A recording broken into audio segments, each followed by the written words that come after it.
There is a place that is spoken about only in whispers, a dark area that spawns the beginnings of urban legends, a place where anything can happen and usually does.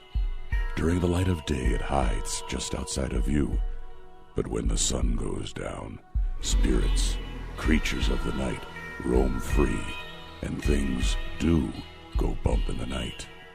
It is in every state and every country, and there is no escaping it, no matter how safe you feel behind your locked doors and latched windows. So we invite you to turn down the lights and turn up your radio while we join Dave Schrader and Tim Dennis, your hosts, on a journey into the darkness on the edge of town. And I know Mary does, but there's this peace and calm of spiritual activity there with... You all right? All right. All right. What is it, Derek? You all right? Mary loves Dick. Mary loves Dick. Mary loves Dick. That's it.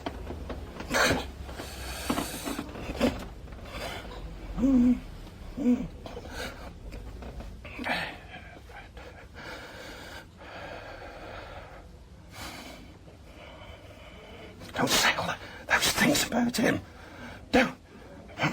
Who are you? You're right.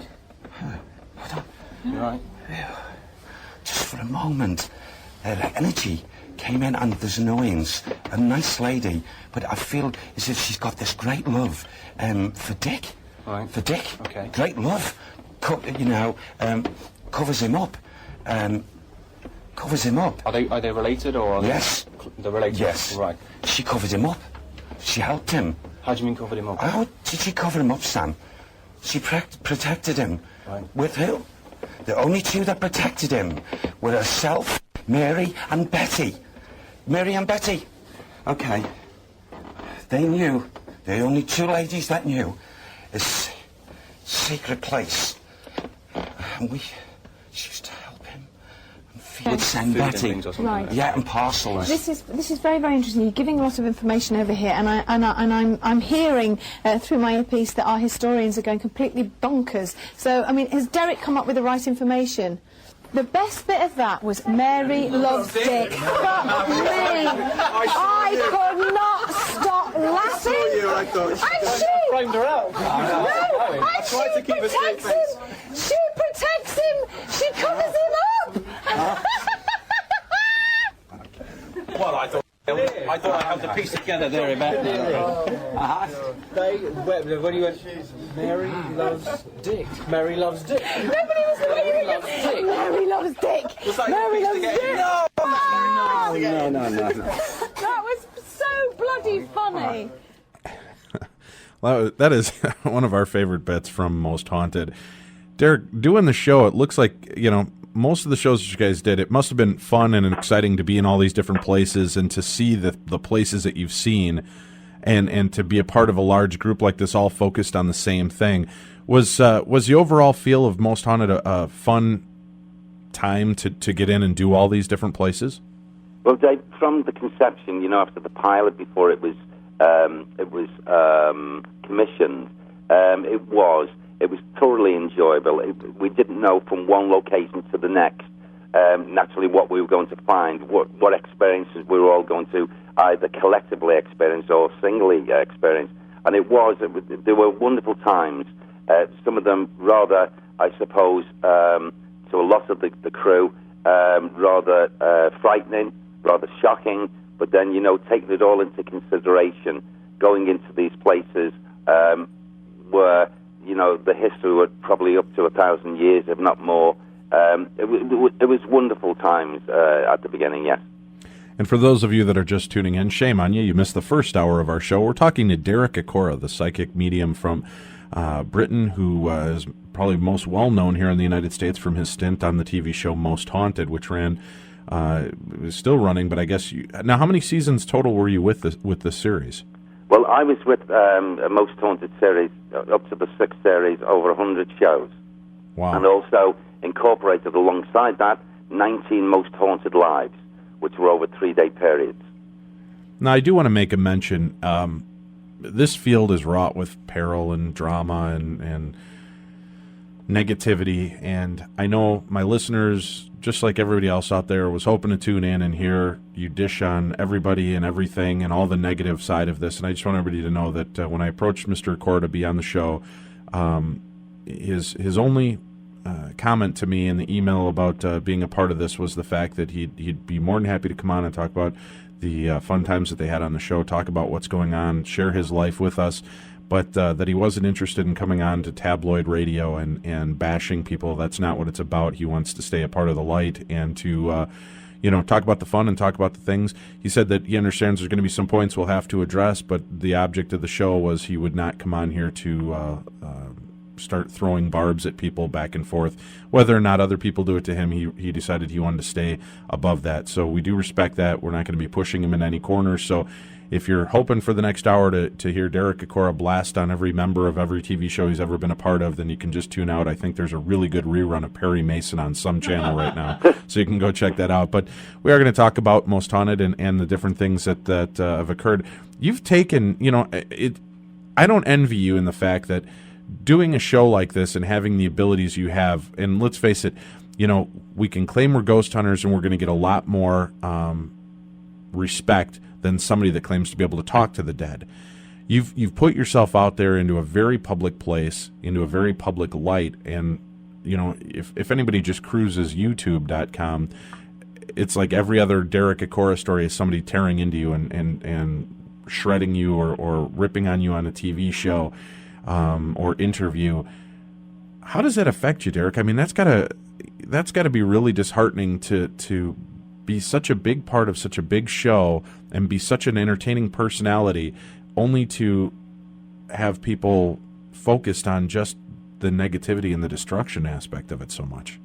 Yes. Well, David, looking back on this in retrospect and what have you, I in my opinion, the humble opinion, is that for whatever all this negative stuff is being fired from, my belief is that it's coming from a minority, not a majority of people. And that minority, maybe, I don't know, having some kind of agenda to make these statements about me, when in actual fact, 9/10, no doubt, have never ever come into my company or mine theirs. They've never been to see me doing live shows. They've never seen anything other than maybe what they've seen on the television. They've never been into a one-to-one with me. And you can really pinpoint a very small minority that it always goes back to. And generally, I know it sounds sad, and forgive me saying it, but the ones that have actually done this and, checking it out have been people who wanted to either they slate me, and then suddenly the next day they're wanting publication in the tabloids of, it's like saying, getting publicity off my back. Sure. That's exactly what's happened over here in Great Britain. And, it's happened right up to this last moment. Every time I seem to, I don't mind at all. I work for spirit. I've got broad spiritual shoulders. Mm-hmm. I could say these words, if they cut my legs off, I'd still be working for spirit. Right.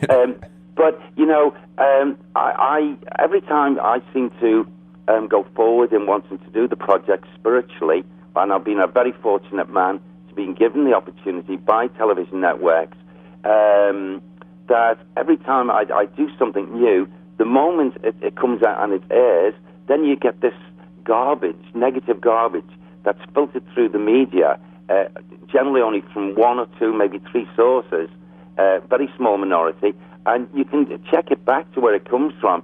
And it's rather futile. It's rather, to me, it's so childish. It's so below, very sad, actually.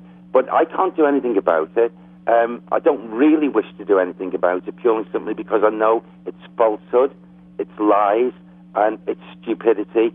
And if they want to dwell in that sort of negative frame of thought, well, they are most welcome to it. Derek Acorah is not going to be there.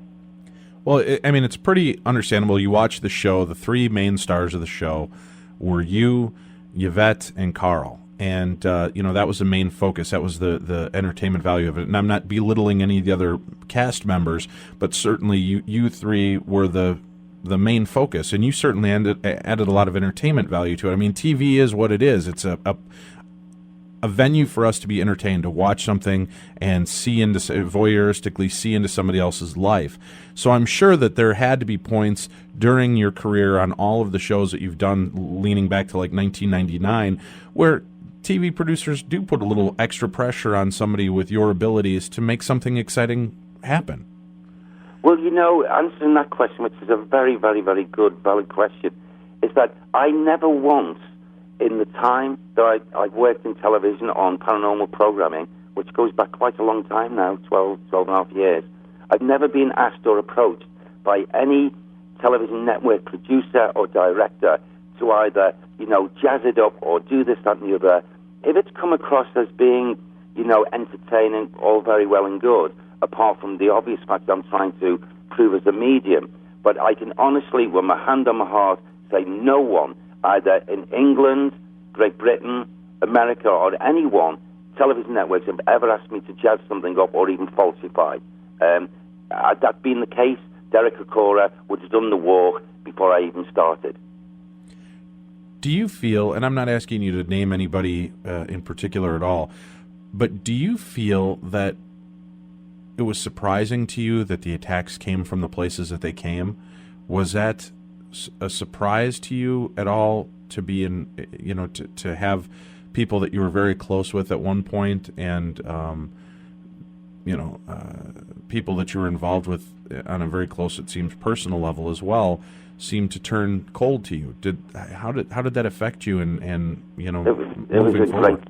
It was a great surprise, if not shock, purely and simply because in all the time that I took part in the paranormal program, especially Most Haunted, I couldn't quite grasp, even to this moment in time, what the agenda was, what it is. I'm a great believer in that if you enjoy doing something, what you do, and other people alongside you enjoy it also, I can't grasp the change of why a person or people decide to go and seem to be hell-bent on trying to destroy or even, harm a person that has worked along with them 100%. I still can't grasp it. I still quite don't understand, the whole picture to it all. Do you believe that a lot of it's just marketing in the fact that, well, Derek has moved on to do Derek Acorah's Ghost Towns, and now we've got a new psychic in the spot. How do we draw attention? Well, maybe we draw attention by casting aspersions on the predecessor so that now you tune in to see the real deal. Do you believe that that's maybe where more of the agenda comes from, that there's really not ill will or bad feelings? It's more of a marketing standpoint in order to keep a show alive that just lost one of their main draws? My personal opinion is that so, yes. Okay. Most definitely. And again, I'm not trying to press you in any positions that make you uncomfortable talking about these type of events. When you're doing a show like Most Haunted and you're out there and you're putting yourself on the line, so to say, and you're, doing what you do. I mean, do you ever go back and watch an episode and go, oh, what the hell was that? And feel embarrassed by, and the reason I ask this is we've had, I'm sure you're familiar with the TV show Dead Famous. Oh, yeah. And we've had Chris Fleming on the show, and Chris from time to time would channel spirits, and he hates that part of the show. He thinks he looks silly. He says, I hate doing the crappie flop, and that look, and it embarrasses him to do it. I mean, how often did you watch an episode of Most Haunted, or are you the type that just don't watch it so you don't have to deal with that? Dave, I've watched more than, I've watched so many of them and repeats of them and what have you. And a lot like Chris Fleming, who I've got a great deal of respect for because I've watched him, I've seen him, a good man, a good sensitive. Yes, I felt embarrassed naturally when channeling because, your consciousness is not there at the time and wherever you're expressing that spirit energy. And it's only when you come out of it, unless you watch the program, you don't know, or of course, you ask people who you were working around what actually went on. Of course, the embarrassment factor comes in, yes. Well, let's talk about the channeling aspect a little bit. That seems like a very dangerous aspect of doing the job that you do. Talking to or having Sam be the go-between between you and the spirits seems like a safe place for you to stay so that you're not dealing with this. And a lot of the what's become known as the Derek possessions on the show, seem to be a violent possession that kind of take you over. Do you said that you're protected fairly well, but it seems like some of these things just step in and take over, and Derek Acorah is kind of sitting in the passenger seat. Does that frighten you that spirits just have that ability to just kind of move over, Derek, I'm taking over from here? Well, looking at it, looking back on the programs and only then seeing the reaction, first of all, we've got to take into consideration, Dave, that when channeling, when an instrument, a medium, decides to channel a spirit energy or entity, he's doing or she is doing that of their own, free will. Generally, we don't really know until that spirit person has entered the medium's auric field and has come in, and we have, as a medium, would step back a couple of paces and then realize only then that the feelings that are being generated within are not nice feelings, and the personality of that approaching spirit hasn't been a good person. Maybe it's not moved on from the physical life into the spiritual, hasn't been a nice person, because what happens, and has happened since the dawn of man, is that when people move over or they move out of the physical life, they don't always portray or put forward truly how they were in personality. They could kid you, they could cajole you into thinking that, they were A-OK sort of people. And when they seize the opportunity to come in and you allow them, it's only then when you find out. However, when those feelings are generated in such a way and you've been hoodwinked by a negative spirit person, like I know, and also Sam, we both know that energy has got to come out as quickly as possible. And of course, it is going to make you, or make me look as the instrument of housing this spirit person, as if I'm either in pain, or I'm agonizing, or I'm not a nice person. We've not got to get away from the idea that person could have been a killer, could have been a rapist in his time or her time, could have been a bad soul. And just because they've left the physical body doesn't mean to change. They've changed their personality and consciousness. Right. As in life, they are in death, is what I've heard from most people. Absolutely. Well, does that worry you, Derek? Do you take home any of these transient spirits? No. Do they ever follow you or stick in part of you? I've had it on occasions where they've tried to latch on to me, going home or what have you, but I'm always aware. Sam's there, my guardian, alongside me, and if that attempt is made, we soon sort that out and, rid ourselves of that energy. So I can't tell a fib and a lie and say it hasn't happened. Of course it has happened, but only for a short space of time where it's not had any, what we call, in any way, shape or form, long-lasting effect. Let me ask you this real quick question before we go to break. Dealing with Sam, who seems like this elevated spirit, this higher-level entity that's helped you out through lifetimes, does he ever say to you, Derek, most haunted, maybe not the best idea for you to do this show? Sam made the statement to me at one point in the time, and I've always listened to Sam, always. And he had made a point to me where we progressed so much within so many series of Most Haunted. And the way it was put to me was, there are other things that you can explore, other things where you can help, where you can open up within this region of spiritual work. And in other words, place it into my thoughts. And it was at that point in time where I started not so much to question Most Haunted, but to question my continuation with Most Haunted after all those shows. And the urge was coming in very strong for me to look at. What do I look at to bring change where my contribution can be looked upon differently? And that's a new section of maybe, what we can talk about.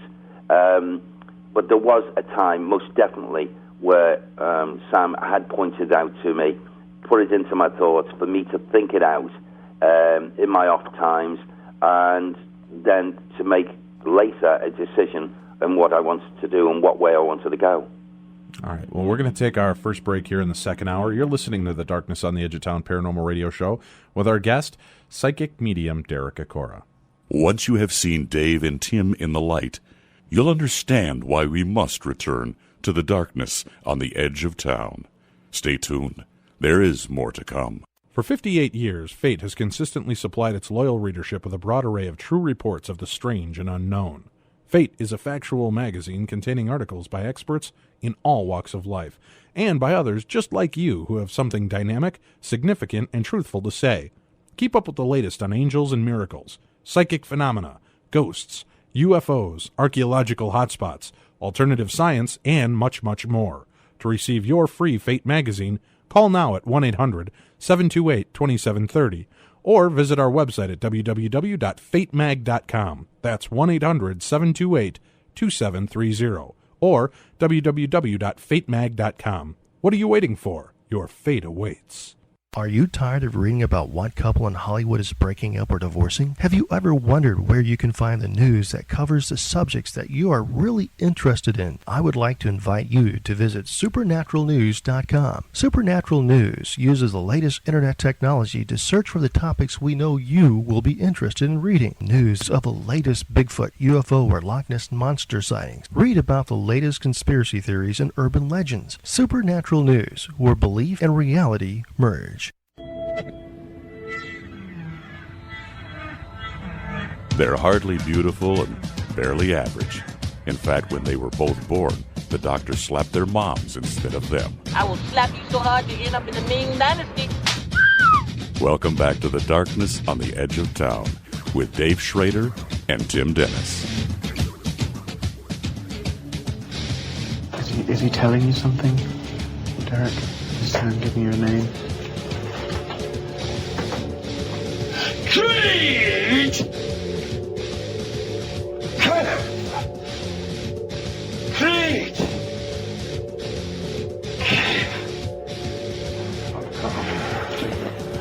Derek?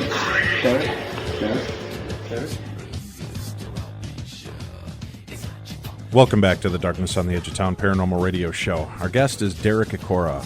Most of us recognize him from the television show Most Haunted that's been running here consistently and been one of the most popular shows on the Travel Channel.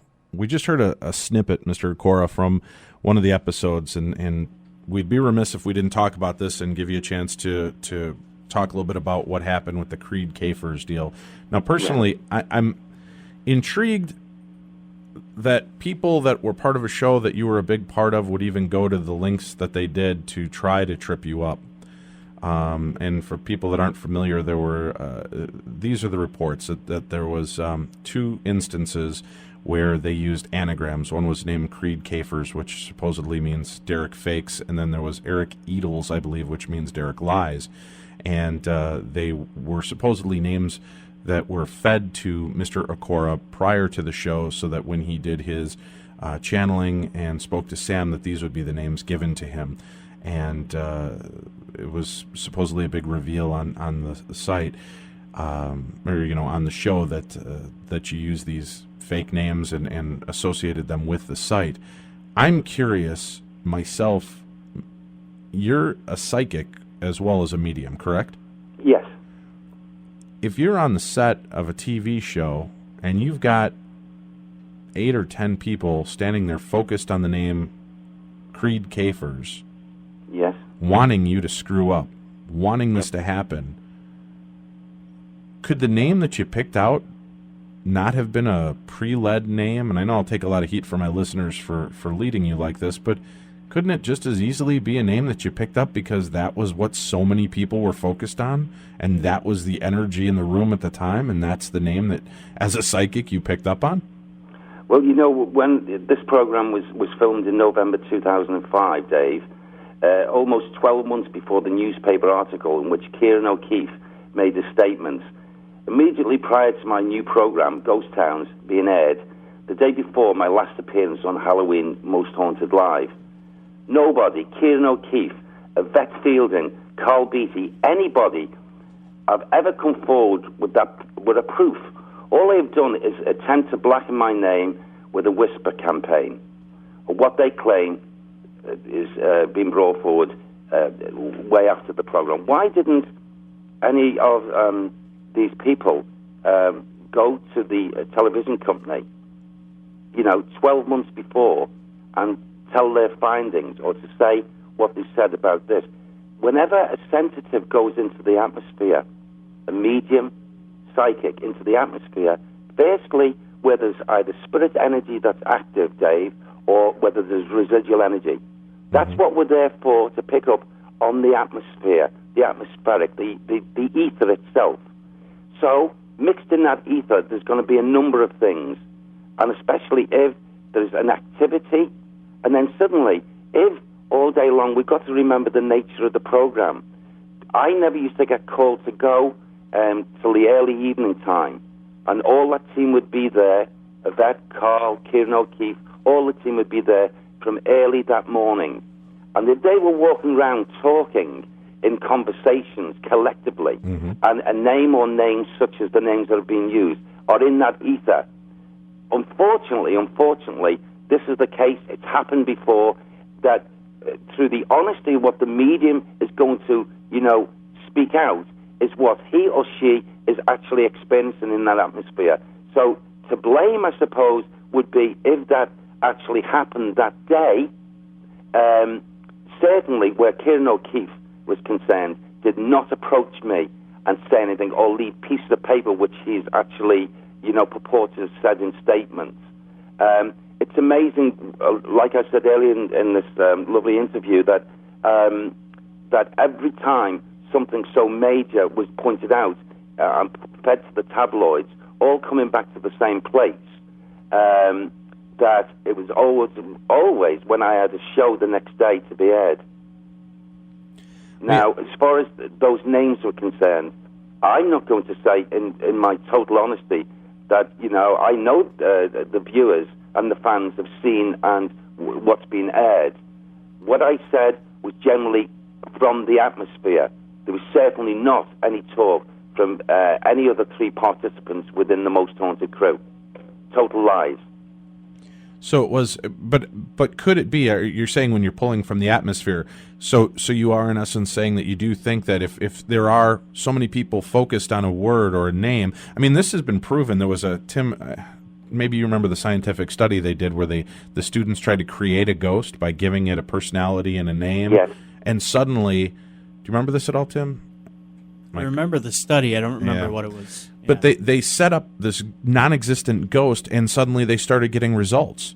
They were able to get EVPs. They were able to get messages from the spirit. So in essence, you're giving it a life. And if they were, giving Creed Kafers as a name, and they were pushing that much energy into it, could they have in fact created this name that was floating around that was picked up either by Sam or picked up by your psychic ability? Exactly, in my opinion, this is the only way this has actually gone. The thing is, in the world of spirit, and even beyond the world of spirit, grounded spirits that have not left this earth and have not gone to the higher life, they are, if they've been sordid souls, people who are not good souls in life, when they seize the opportunity in situations like this, of course, they kid. I mean, how many times that barbaric use of what we call the Ouija board, where people have sat down and got so much confusion from spirit people that were in the energy of the room in which they conducted these seances with the Ouija board, and they'd killed the life out of people in the sense of saying things and giving names or letters to make up names, in just trying, just in their sordid way, that they, showing you that they haven't changed one iota since, they left their physical life. And I can only put it down to that actual situation occurring in that atmosphere. It certainly was not down to accusations made by certain people about me being fed information that's total lies, and secondly, any approach or pieces of paper left behind by Kieran O'Keefe. I'd like to point out also, where Kieran O'Keefe is concerned, I had no qualms, axes to grind. I got on very well with Kieran O'Keefe, him being the parapsychologist, me being the resident medium. However, certain atmospheres changed there. What caused that, I don't know. That was way before this incident that was fed to the tabloids. I can only put it down that the changes took place because, certain people knew that I had the intentions of leaving the program. Was there a fear that, if I was popular within the program, would the program be less popular? He's let us down is another word that comes to mind. Excuse me. You put all those things together, that's the only, in my opinion, the only thing I can really, really positively say why all this has happened. Let's talk to now another famous, and I don't know if this is myth or truth, is the story of the fact that they caught you with an earpiece in. Now, aren't most of the members of the team walking around with earpieces because the director and people are telling you where to be and what, isn't there direction? Because even in that scene with, that we joked about in the beginning when we had, when you were doing the Mary Loves Dick scene, Yvette reaches up to her ear listening to what the producers are telling her and the historians, and I've noticed other people on the show doing the same thing. Did you, in fact, have an earpiece in? And if so, was it an earpiece that's just connected to production? Or how do you respond to that? Very, very clearly and very honestly, I never, in one show from the start to the end of when I finished most of it, ever wore an earpiece. The only people that wore earpieces were the people who were in contact with the outside broadcasting people, if it was live, or to the sound box. And the only two people, to my knowledge, that had those earpieces, one was Yvette Fielding, the presenter, and the other was the director, Carl Beatty. No one else. How you just wouldn't think about it, and especially a medium. I think someone once made a statement, where they said that my earring in my ear was the earpiece. It was a very sophisticated piece of machinery, and it must have cost a lot of money. Are you all James Bond on us there, Derek? Yes, yeah. and that was the most laughable thing, bless them. But no, no way, categorically, clearly, very honestly, ever. Again, I would be asking questions as a medium. Firstly, why? I would be saying to the network or Antics Productions, why do you wish me to wear an earpiece? Why? Why? Because there's no need for me to have an earpiece to make any contact to anyone else other than a spirit person or my guide, Sam. I'm confused by a lot of, like I said, what went on. We had Carl and Yvette on our show a couple months back. They were very lovely people, very nice. Certainly they have their thoughts and theories on you and what was going on. I not quite sure why, if they felt that you were a fraud from so early on, why they would continue to perpetrate the fraud by having you maintain your position on the show. I would have thought that if they would have thought that you were this charlatan, that they would have exposed you, 2 seasons in and ended your series. You made dramatic TV. That's no doubt. I mean, it was fun to watch you, and it's fun to watch the eyes roll back and the crazy voices and the throwing of things, and it's entertaining. But I mean, to me, I wonder, and of course, I'm not calling out Carl and Yvette on this either, but I'm just wondering where the morality is there to stand on a pedestal calling out fraud, but allowing the fraud to continue for ratings. Doesn't that make them as guilty of it as they're claiming you are? Yes. Well, I'd like to, if I may, in a very, very kindred way, point out something that has been accused me, whether it's come through from Carl or Yvette. It certainly got into the tabloids and people asking the question, whatever. I've been all over Europe and what have you. And it saddens me, but if I can just make this short statement. Please. Firstly, I was not sacked from Most Haunted. I chose to leave the programme and have made my feelings known to both Antics Productions and Living TV in October 2005. More than 6 months before I actually walked off the programme series because the atmosphere at locations had become intolerable. I had made an agreement with both Antics Productions and Living TV to complete Series 6 and take part in the Most Haunted Live programmes, actually finishing at the Halloween Live in October 2006. That's exactly what happened. If Living TV, were like a network that they are, were behind a sacking of Derek Acorah or any other person, would Derek Acorah still be making programs for Living TV in 2007 right now? Of course not. Living TV have given me Ghost Towns, now my new series in Egypt, and there's still more to come because they want me to do paranormal program. It's only come from one individual place. As I say, my personal opinion is it's to get publicity off my back. Well, and I understand that. Well, thank you for taking the time to sort that out for us and let it be known. If you could go back now, knowing what you know now, yes, would you still sign on to do Most Haunted again?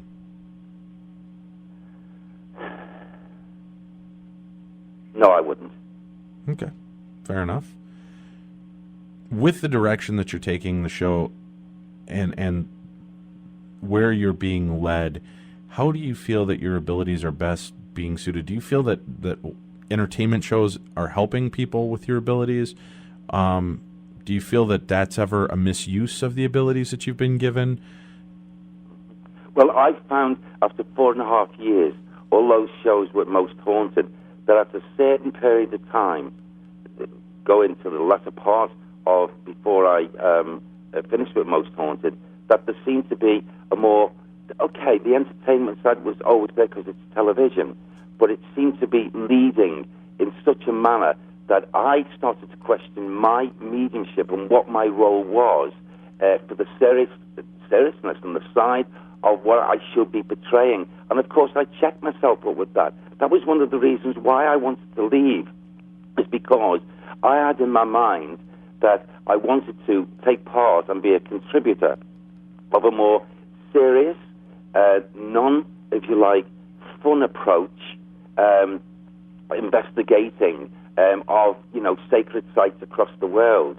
And, Living TV have been very, very, very kind, where they've given me the opportunity to go on and do ghost towns, which I wanted to do. I could never have taken part in doing things like I did in ghost towns in Most Haunted, going to ordinary people's homes, people's places of work, places where they've actually stood up and been counted and said, I did experience this, please will you come along and sort this out for us? Or if we had poltergeistal activity in properties, we went and we rid the people of that negative energy. All those things, it's like me, Derek Acorah, getting back to the grassroots of what I should be doing.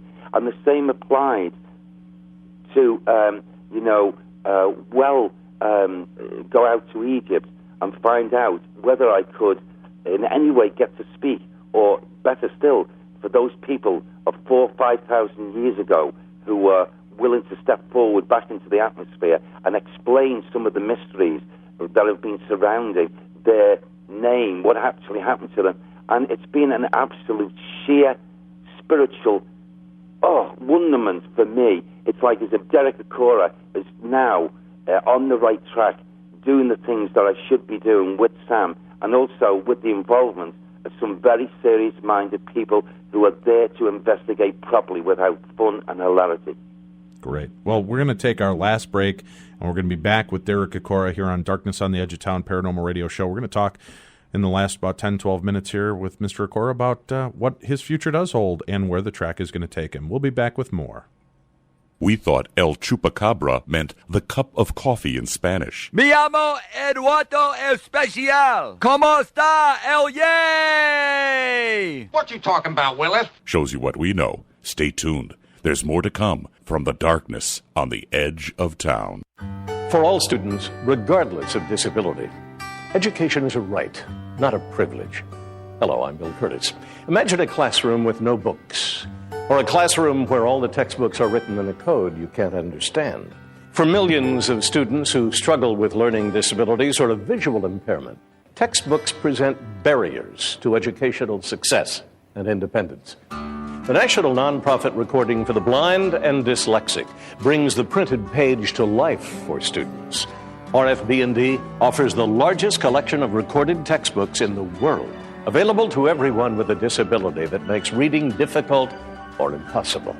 RFB&D, learning through listening. RFB&D has locations around the country that are staffed with volunteer readers and service coordinators. Recording for the Blind and Dyslexic is online at rfbd.org or call 866-RFBD-585. Are you ready for some adventure? Swashbuckling action? Pirates? High seas battles? How about a little history, romance, and haunting Celtic mysticism thrown into the mix? If so, you have got to read The Rollicking Adventures of Tam O'Hare, the new book by author-illustrator Scotty Roberts, set in England, Ireland, and Scotland of the 16th century. Irish Lord Tam O'Hare sets out on a quest to find and rescue a little girl from the hands of the fairy folk of the Dark Shadowlands. On his way, he runs headlong into adventure and intrigue from all quarters in the form of wolves, foxes, and pirating rabbits. Oh, and did I mention Tam O'Hare is, well, a rabbit? This book will not be available in stores until late this fall.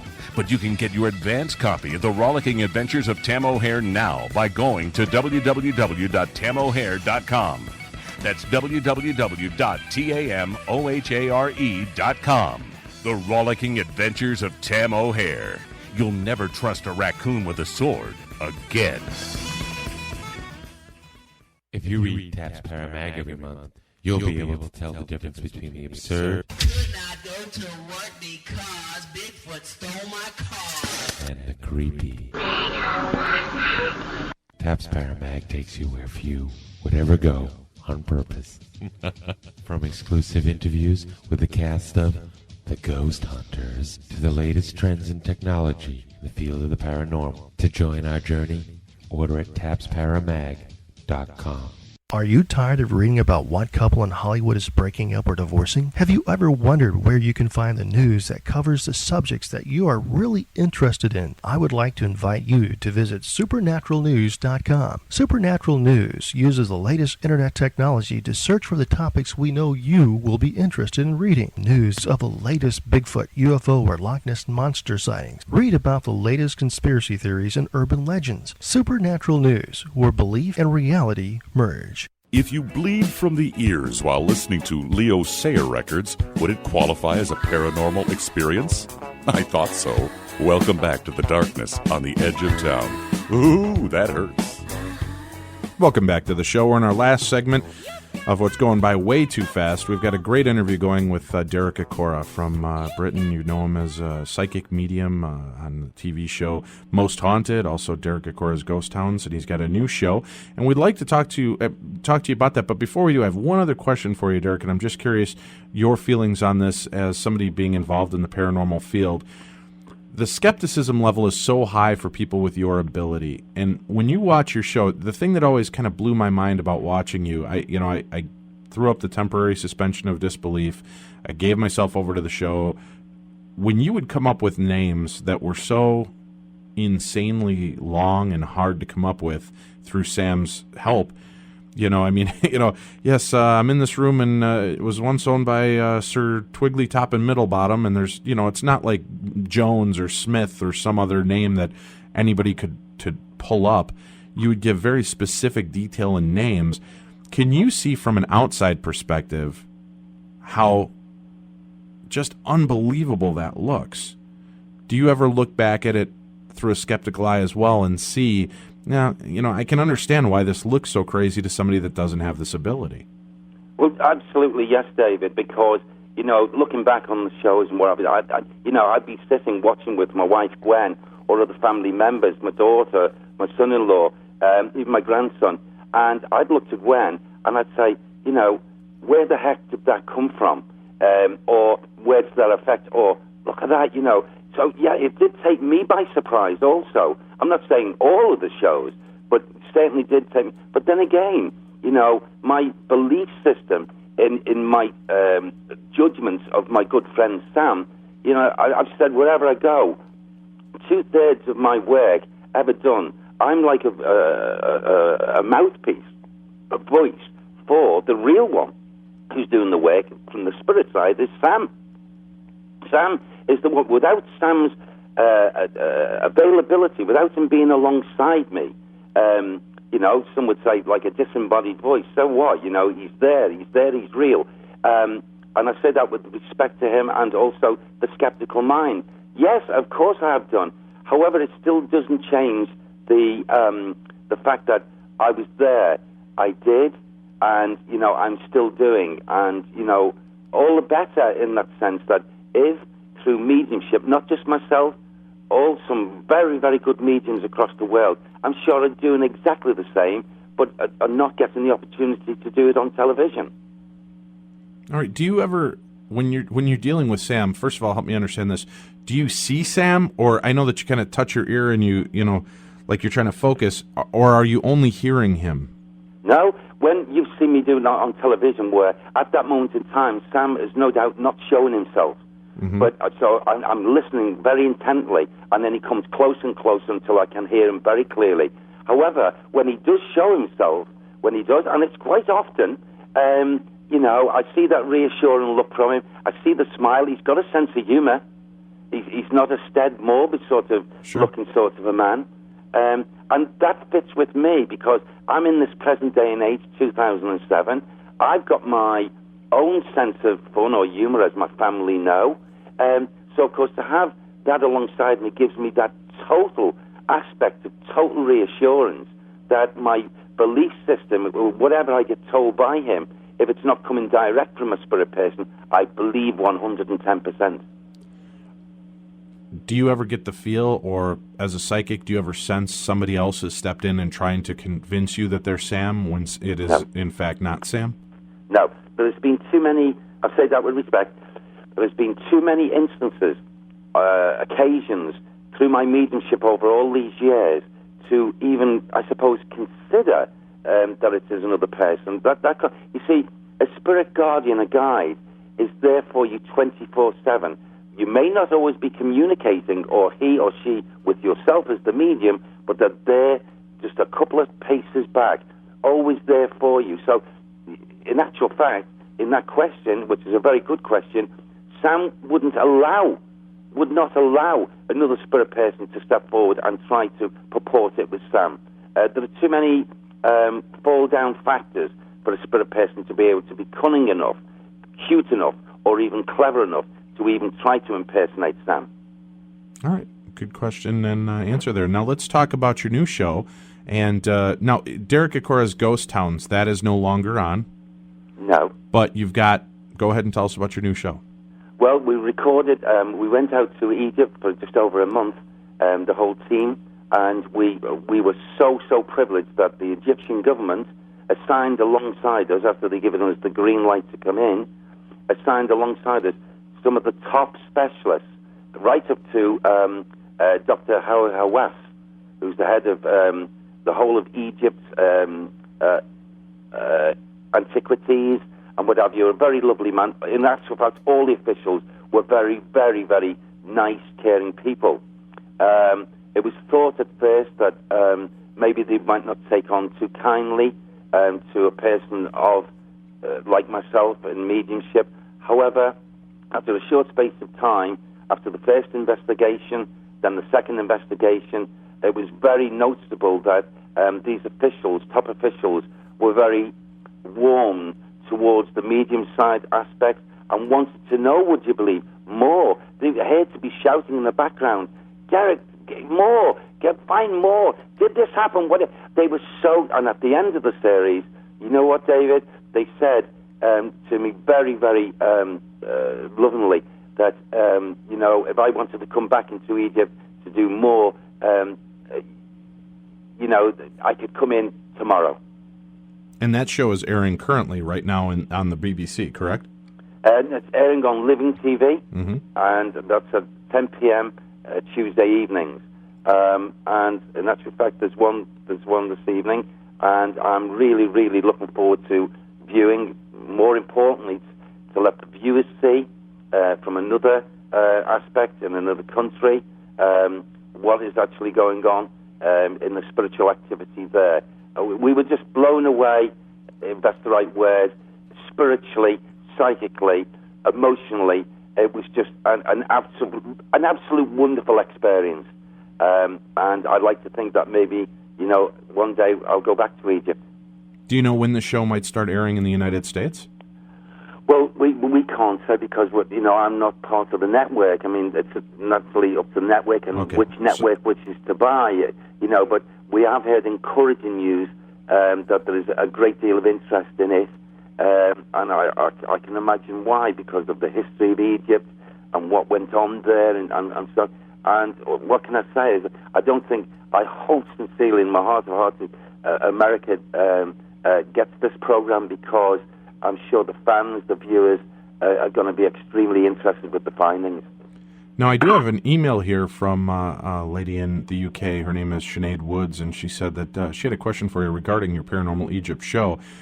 She said, Derek, you did psychometry on a few ancient objects, from the death mask of King Tut to the Great Pyramid. Which is one that sticks in your memory the most? And she says she loves the show. She thinks it's incredible. Oh, bless her. Thank you. Well, I suppose the one that really sticks in my mind more than anything else was when I was privileged to go to the tomb of the boy king, Pharaoh Tutankhamun, and the sheer emotion of being not just around his sarcophagus, but to actually be alongside his mummified remains, and then suddenly to go to the mask and realise, hey, there's been a big, my findings were that this mask was not actually made for Tutankhamun himself. It was made in the reflection of another person who later became the pharaoh after the young boy king was found dead. And the mystery and what have you to it is just, mind-blowing to me. And that alone, I would love to see the American viewers see that show alone, apart from the series. I don't know whether there's been rave reports from Egypt side about it. I know there's been big discussions. Also, to talk about the lady who later became a pharaoh, would you believe? Right. Hatshepsut, I think it's pronounced Hatshepsut. And, she, it was amazing to be alongside her remains, to actually find her and say this mummified remain in this makeshift box in Cairo Museum was actually the great queen who later became pharaoh.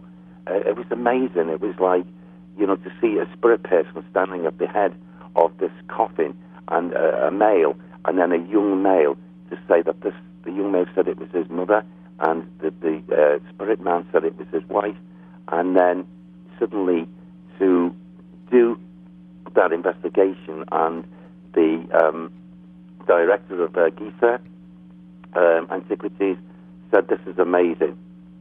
Does this mean we've actually found, since 1929, which we've been looking for, the great queen come pharaoh?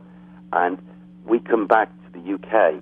A week later, Dr. Hawass was reported, I think it went in all the tabloids all over, showing a picture of him looking down at this great pharaoh, this woman pharaoh, saying that prior to us coming out, they've been doing extensive tests on this particular mummy, and now they could categorically say that this was, in actual fact, the queen who became pharaoh.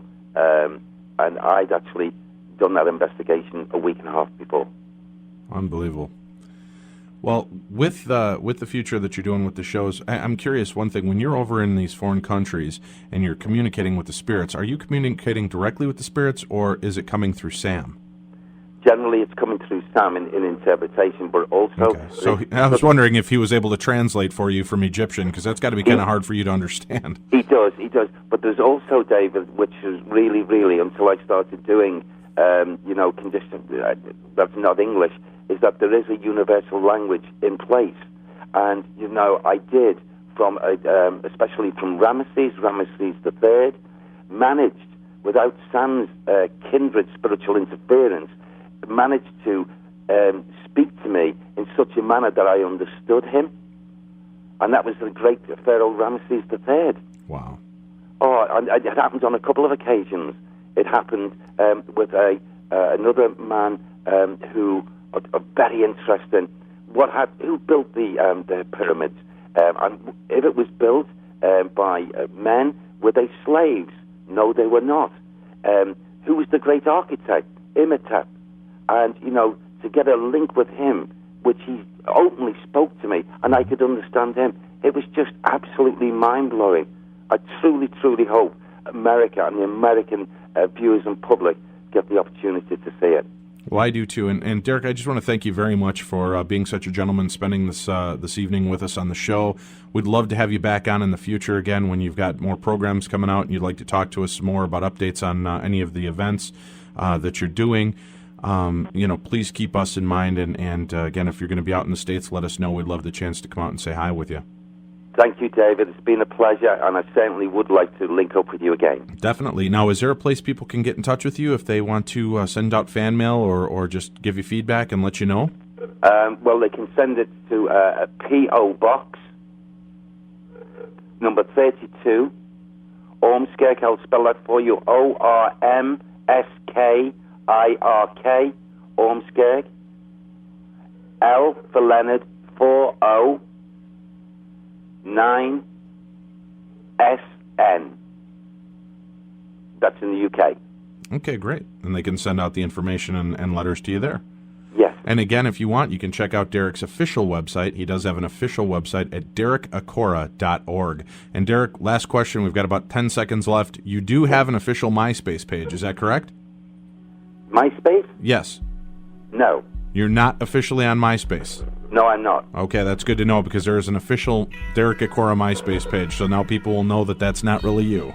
No, it's not. All right. Well, thank you again, Mr. Acorah. You have a great night, and thank you all for tuning in and being a part of The Darkness on the Edge of Town.